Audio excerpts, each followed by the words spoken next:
하나님 아버지, 오늘 구원의 하나님, 그분을 찬양하는 우리 성도님들 모두 되게 하시고, 그 하나님을 찬양하는 삶이 무엇인지 구체적으로 우리의 삶 속에서 드러날 수 있도록 인도해 주옵소서. 예수님의 이름으로 기도합니다. 아멘. 우리는 이사야 1장에서 11장까지 지난 시간까지 함께 상고를 했습니다. 1장부터 10장까지의 말씀은 하나님의 나라, 그 나라에 속한 백성들이 하나님의 말씀을 외면하고 오히려 우상을 섬기고 하나님 말씀에 불순종하고 심지어 왕조차도 자기의 아들을 불의 제물로 드리는 일이 하나님 나라에서 벌어집니다. 만약에 우리 교회에 출석하는 어느 분이 자식을 돈벌이로 팔아먹었다 라는 일이 벌어질 리 없지만, 그런 일이 교회에서 벌어지면 하나님은 어떻게 하실 것이라 생각하십니까?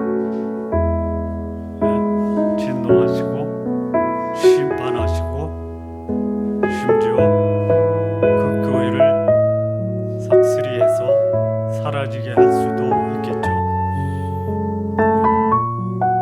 우리 집안이 자녀를 부모의 욕심으로 팔아먹는다.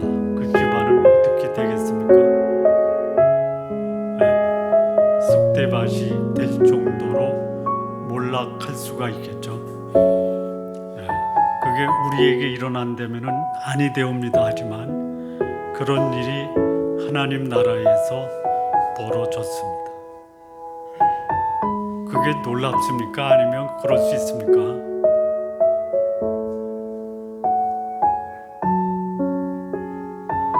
그런 일이 벌어지면 안 되죠.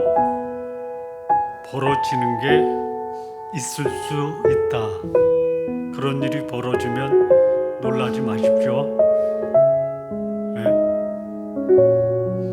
여러분 목사의 집안에 가정 불화가 있어도 놀라지 마십시오. 놀라지 말라고 그러셔도.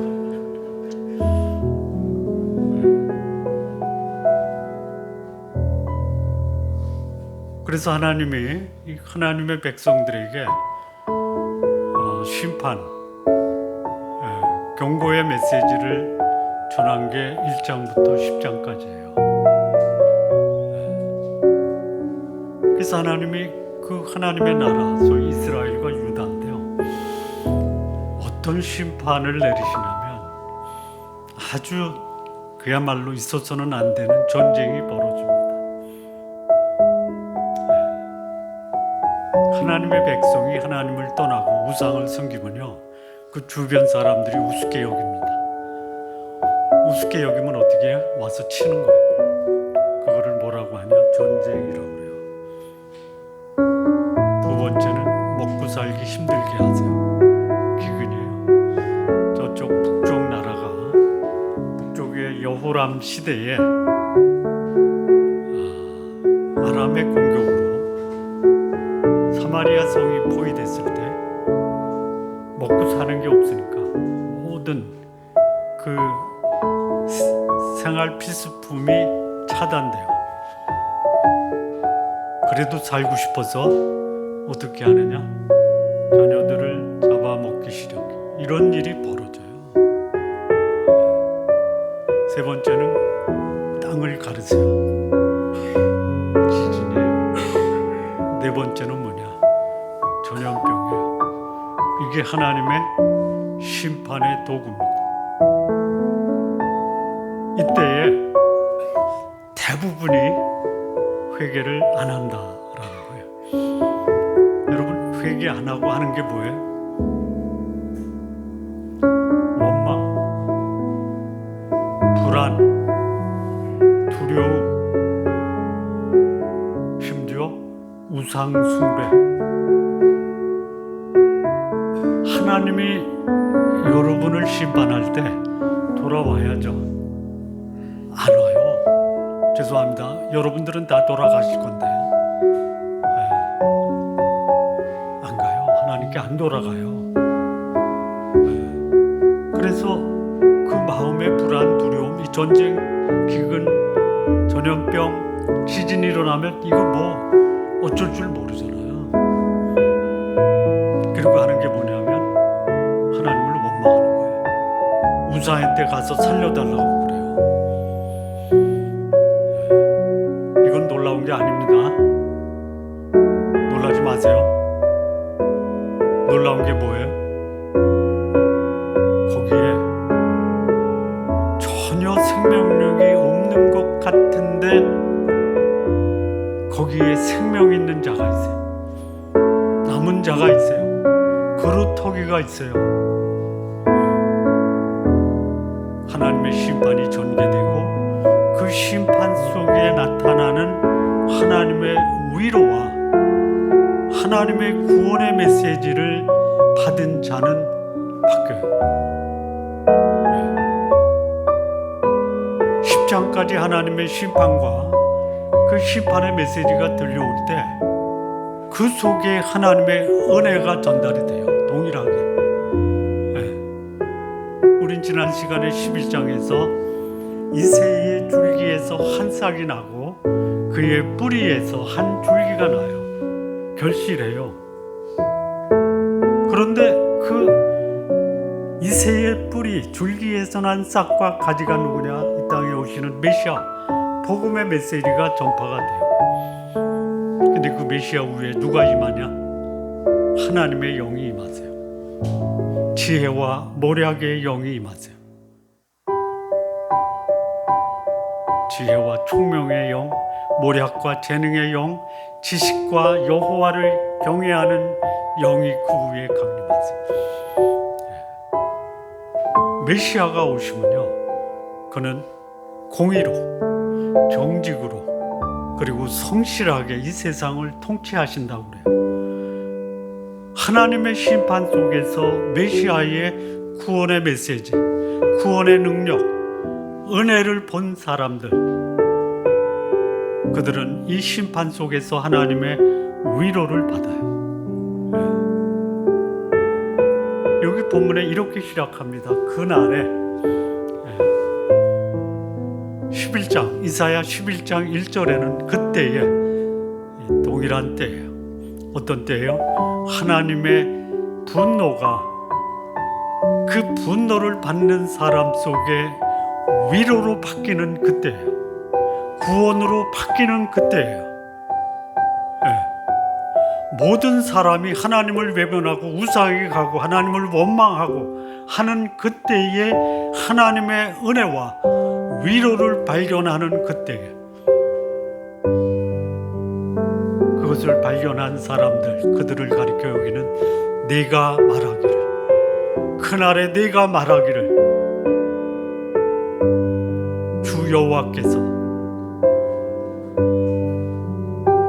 여호와여 주께서 전에는 내게 노하셨습니다.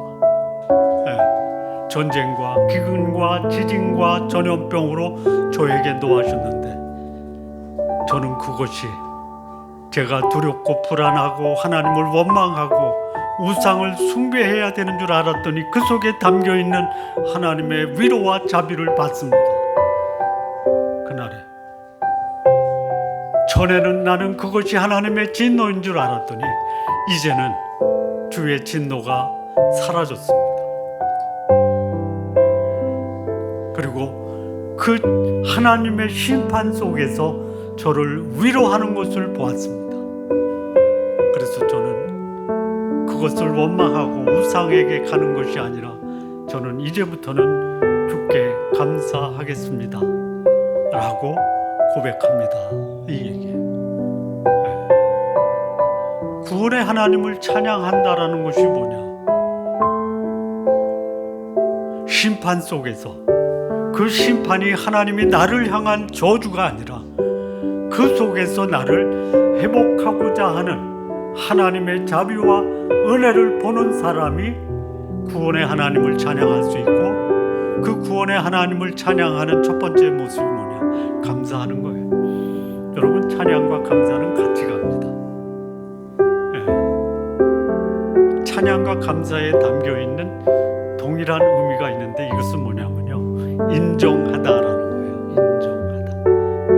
감사는요, 그분이 나에게 베푸신 그것이 나에게 참으로 가치가 있습니다라고 인정하는 게 감사예요. 감사의 표시를 주로 어떻게 해요? 선물로 하잖아요. 베풀었는데 감사에 표현하려고 하지 않아요. 그런 거 감사가 아니죠. 왜 그래요? 나한테 베푼 게 없으면 표현할 방법도 없고 표현할 필요도 없는 거예요. 그런데 나는 하나님의 진노의 심판 속에서 하나님의 자비와 위로의 메시지를 듣고 나를 위로하시는 하나님을 알았어. 그랬더니 고통 속에서, 이 심판은 고통이에요. 고통 속에서 내 속에서 뭐가 일어나요? 하나님이 나를 위로하시는구나. 이런 고난이 없으면 하나님께 돌아가지 못하는구나. 고난 당할 때는 괴로워요. 괴로운 거예요. 두려운 거예요. 밤잠 못 자요. 요즘 말로 말하면요, 멘붕이 오는 거예요. 멘붕을 어려운 용어로 공황이라고 그래요. 공황이 오면은 어떤 증상이 일어나는지 대충 아시죠? 제가 겪은 공황은요, 식은땀이 나요. 불안해가지고요, 제대로 생활을 못해요. 그리고 이 공황이 오면요, 원인을 나에게서 찾는 게 아니고 주변 사람에게 전가해요. 이게 공황이에요. 그러면 거기서 나오는 반응이 뭐예요? 원망하고,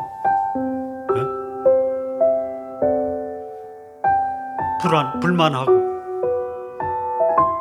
근데요, 이 구원의 하나님 심판 속에서 하나님의 구원을 기대하는 사람, 기도하는 사람, 거기서 하나님의 위로를 기대하는 사람은요, 하나님은 나에게 이 일을 위로로 하셨구나라고 인정하는 거예요. 그게 뭐예요?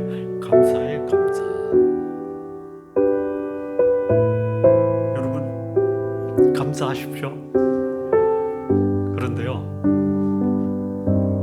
이 감사가 참된 감사가 있고 헛된 감사가 있어요. 아십니까?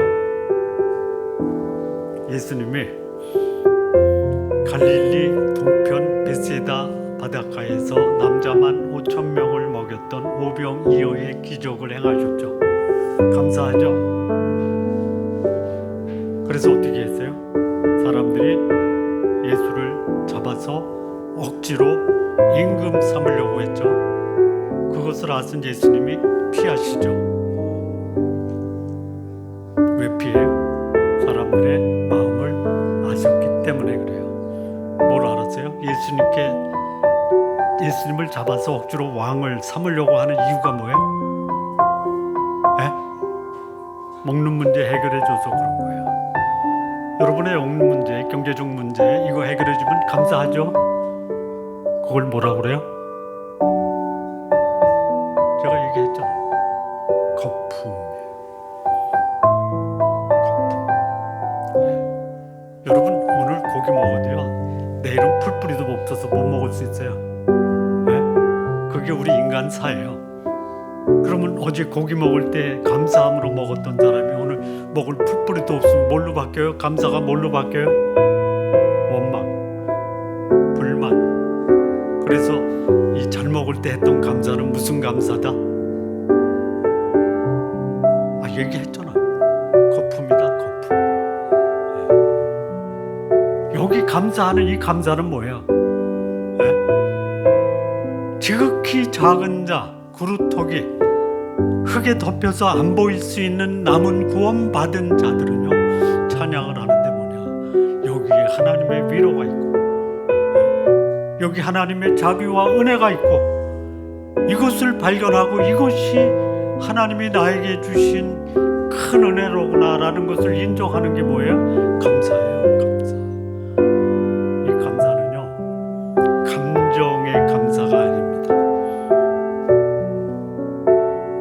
뭐 그러잖아요. 요즘 뭐 드라마를 보든지 이렇게 상담하는 사람들 보면요, 여러분 마음에 새어나는 감정을 주의 깊게 관찰하고 그 감정을 무시하지 마십시오. 네? 겪어보지 않고 검증되지 않은 감정은요, 그야말로 거품이에요. 거품. 고난을 속에서 단련되고 확인하고 그리고 시험된 그 감정은 확실한 거예요. 그래서 이 감사는 어떤 감사냐면요, 인격적 감사라고 하는 거예요. 인격적 감사. 내가 감사하는 내용이 뭐지? 확인해야 돼요. 그리고 그 기쁨이 표면적인 공급 때문에 감사한 거냐, 아니면 내 삶이 공고하고 단련되고 훈련된 상황에서 검증된 기쁨이나 이거예요. 그리고 그러면 이걸 내가 어떻게 감사하지 하는 감사의 감정이 없어도 몸부림치면서 그 가치를 인정하는 게 진정한 감사예요. 이 감사가 같이 가는 게 찬양이라고 했어요. 찬양도 뭐예요? 인정이에요. 감사는 하나님이 행하신 그 결과를 인정하는 게 감사고, 찬양은 뭐냐? 이것을 행하신 분이 하나님이시로구나 라고 인정하는 게 찬양이에요. 감정을 끌어올리셔서 찬양하세요. 그런데 감정이 다운돼도 찬양하세요. 감정이 다운될 때 하는 찬양이 오히려 더 큰 찬양이 될 수 있어요. 이 감정을 끌어올리는 방법이 많죠. 꽹가리 치고 북치고 기타 치고, 그걸 통해서 하나님께 대한 감사, 찬양이 더 감동적으로 일어날 수 있어요.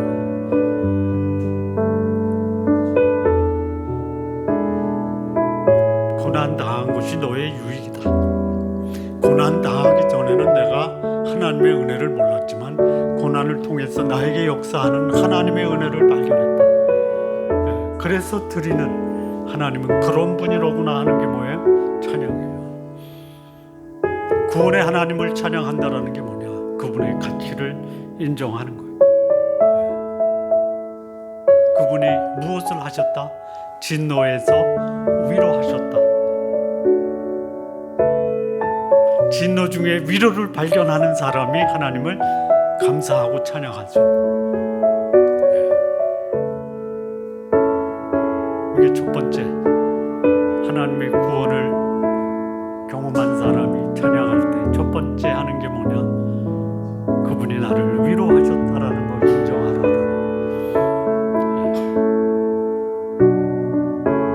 자, 두 번째는요, 여기 2절에 뭐가 나오냐면, 보라, 하나님은 나의 구원이시라. 그래서 나는 그분을 신뢰하고 두려워하지 않겠다. 왜냐? 그분은 나의 힘이시고 노래시고 구원이시기 때문이다. 구원의 하나님을 찬양한다라는 것이 뭐냐? 두 번째는요, 그분을 신뢰하는 거예요. 하나님을 신뢰하는 사람과 하나님을 신뢰하지 않는 사람. 하나님을 신뢰하면 신뢰의 대상이 하나님이죠. 위로하시는 분, 창조하신 분, 통치하시고 주관하시는 분을 신뢰하는 사람은요, 그분을 신뢰함으로 극복하는 게 있어요. 뭐를 극복해요? 두려움이에요. 두려움. 그런데 하나님을 신뢰하지 않고 하나님을 예배하는데도 하나님을 신뢰 안 해요. 그럼 뭐를 신뢰해요? 두 가지가 있어요. 사람과 세상이에요. 세상이 여러분에게 잘해줄 수도 있어요. 여러분 주변 사람이 여러분에게 잘해줄 수도 있어요. 그런데 이건 언제 변할지 몰라요. 사람과 세상은 마치 뭐 같냐면요, 바다 같아요. 바다. 잔잔한 바다일 수도 있죠. 풍랑이는 바다일 수도 있어요. 여러분, 사람과 세상은 대체로 평안하다가 한번 요동치면 어떻게 돼요? 솟구쳤다가 떨어질 때 이 속이 녹는다 그래요. 그래서 세상과 사람을 믿으면 그 믿었던 세상과 사람이 나에게 뭘 갖다 줘요? 두려움이에요, 두려움. 그러면서 뭐라 그래요? 세상에 믿을 년 하나도 없네. 놈이로구나.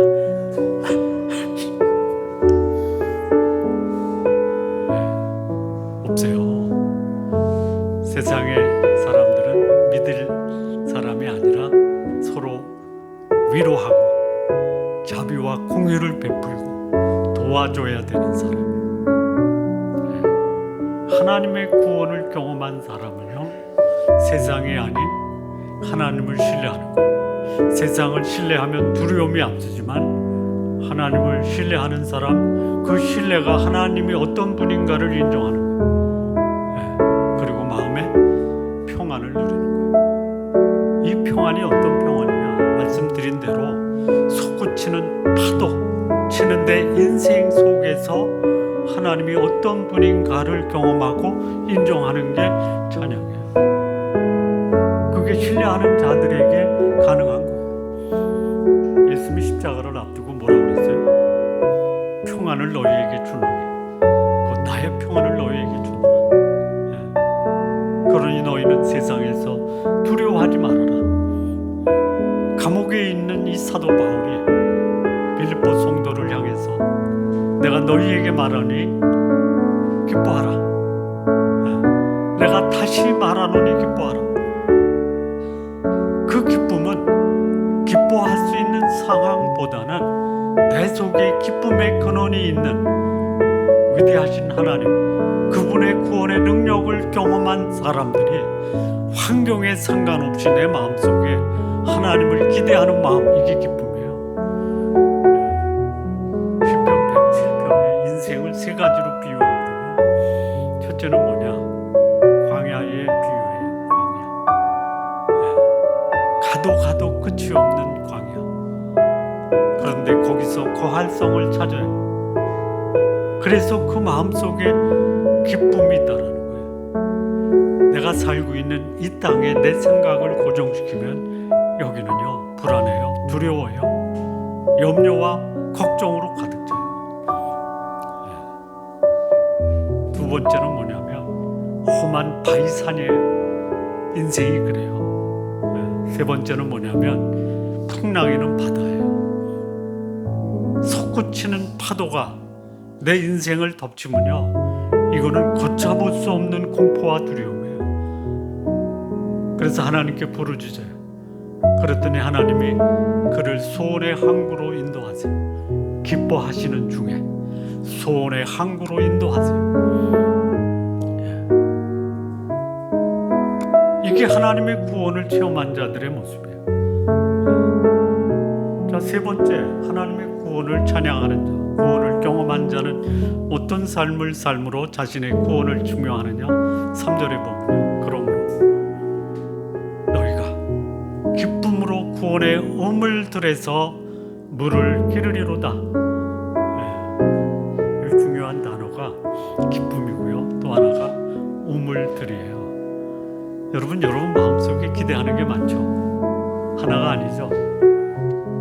여러분이 하나님께 기도할 때 사실 하나 속에 다 포함돼서 하나님을 소유하면 하나님이 주시는 모든 것을 다 소유하죠. 그런데 그럼에도 불구하고 구체적으로 구하고 싶죠. 네? 그래서 우물들이에요. 네, 우물들. 뭘 구하고 싶으세요? 경제적 부와 구하세요. 하나님은 모든 것을 다 소유하신 분이죠. 네.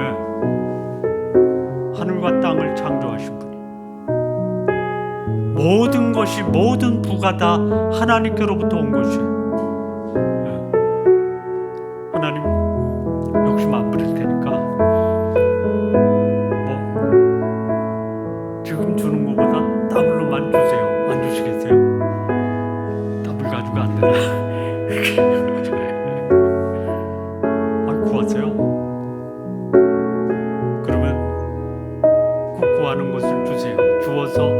하나님이 주셔서 내 마음속에 일어나는 게 뭐예요? 기쁨이에요. 기쁨. 아까 기쁨 얘기했잖아요. 네? 소원이 이루어질 때 내 속에서 이루어지는 이 감정, 그게 기쁨이에요. 네? 또 우물들에서 어떤 우물을 또 구하세요? 우물에 물이 있으면 물을 기르면 물이 올라오고요. 하나님이 물질을 구하면 물질이 올라오고요. 또 뭘 구하고 싶어요? 미모? 아, 요즘에 그 텔레비 드라마에 나오는 미녀들의 그 생활을 보니까요, 뭐 전혀 이쁜 게 없어요. 네? 아유, 저 얼굴을 가지고 사람들을 미혹하나.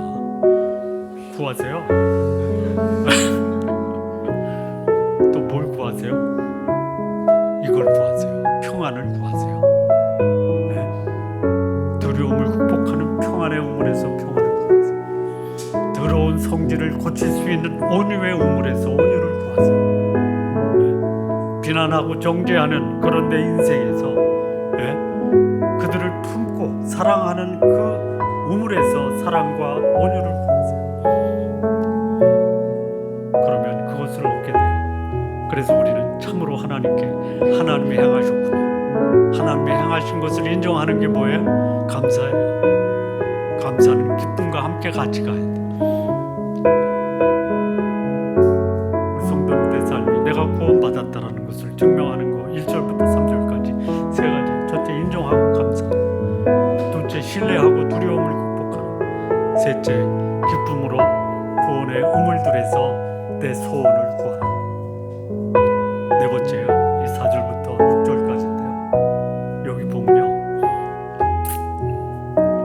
여기도 감사가 나오지만요, 그 다음에 보면요, 그의 행하심, 그가 행하셨어요. 그걸 감사하는데요. 그러면 감사하는데 나타나는 그 열매 중에 하나가 뭐냐? 선포하는 거예요.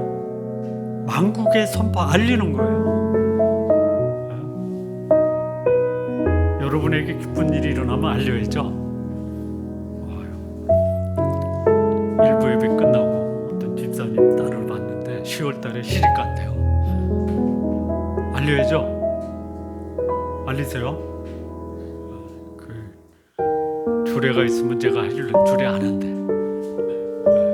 그래서 결혼하기 전에 제가 그 간데 가서 식사 한번 대접하려고. 이번 달에 또 결혼하는 분이 있어요. 제가 이제 교회 단톡방에 그 모바일로 올릴 테니까 많이 축하해 주세요. 기쁜 일은요, 알려야 돼요. 선포해. 큰 소리로 알려야 돼요.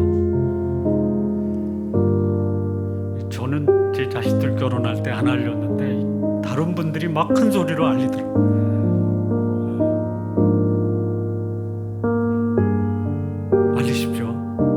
구원받았습니다 라는 거 알리세요. 어디다가 알려요? 만국에 알려야 돼요. 하나님이 나를 구원하셨습니다. 네. 구원받은 자만이 가능한 거예요.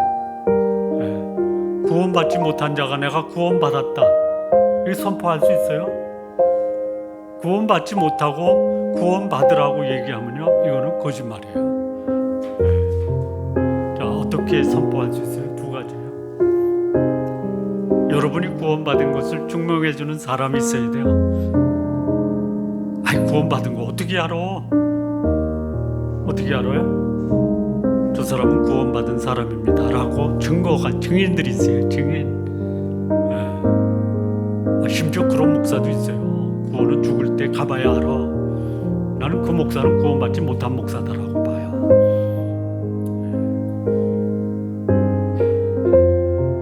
학문이 없어도요, 은혜를 받고 하나님의 자녀가 된 자들은요, 선포해요. 두 번째는 뭐냐면요, 그의 인격이 그가 구원받은 거 증명해 줍니다. 증인들이 있고요, 여러분을 겪어본 사람들이 저 사람이야말로 하나님의 사람이에요. 하나님의 말씀을 입으로 전할 수 있어요. 전하세요. 그런데 그 말 속에 뭐가 담겨 있어야 돼요? 나를 증명하는 사람들이 있고 그 말을 증명하는 내 인격적 성숙함이 있어야 돼요. 그 다음에 이 5절을 보면요, 또 선포해요. 알리게 하라 이랬어요. 뭘요? 하나님이 나에게 극히 아름다운 일을 행하셨다. 이거를 만국에 또는 온 땅에 알게 하라 이거예요. 여러분이 알고 있는 이 온 땅이 어디예요? 온 땅이 어디예요? 쉽게 얘기하면요, 옆집 아파트예요.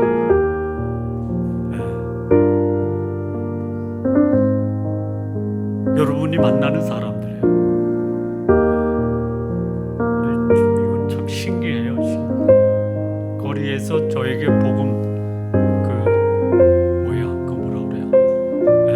전도지 나눠주는 분들이요, 대체로 이단들이에요. 그들은 거짓을 믿으면서요, 땅끝까지 가서 전하고 있어요.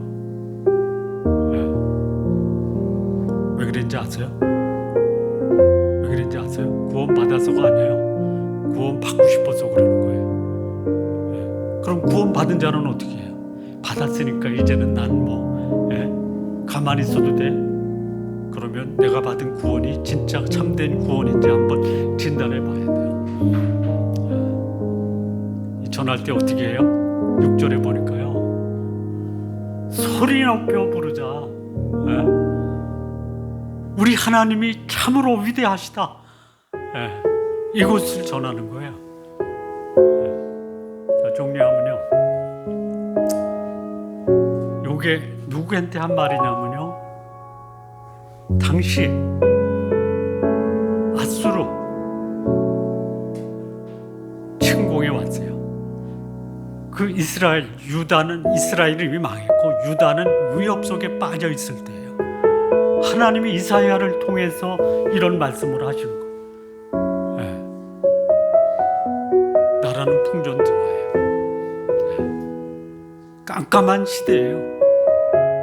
이때 하나님이 이사야를 통해서 남은 자, 그루터기에 속한 자에게 이 위로의 메시지를 하신 거예요. 이거를 들은 자들이 이 말씀을 받고 하나님께 감사하고 또 신뢰하고 또 뭐죠? 3절에 기뻐하고 선포하는 거예요. 하시기 바랍니다. 믿고 안 믿는 것은 내 복음적인 삶, 내가 증거하는 내 증인과 내 인격이 사람들에게 증거될 때 믿고 안 믿고는 그 사람 목이에요. 나는 어떻게 해야 돼요? 감사하고 신뢰하고 기뻐하고 선포해야 돼요.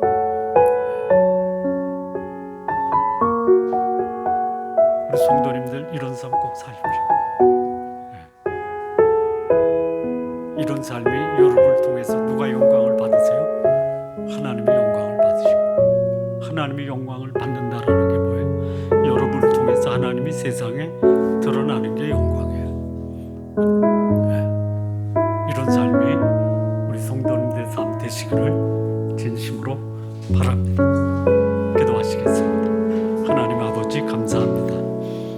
우리 주 예수 그리스도, 우리의 구원자, 우리의 위로와 평화가 되신 우리 주님, 그분을 경험하며 그분께 감사하고 신뢰하고 그분을 기뻐할 수 있는 삶 우리 모두 살게 하옵소서. 예수님의 이름으로 기도합니다.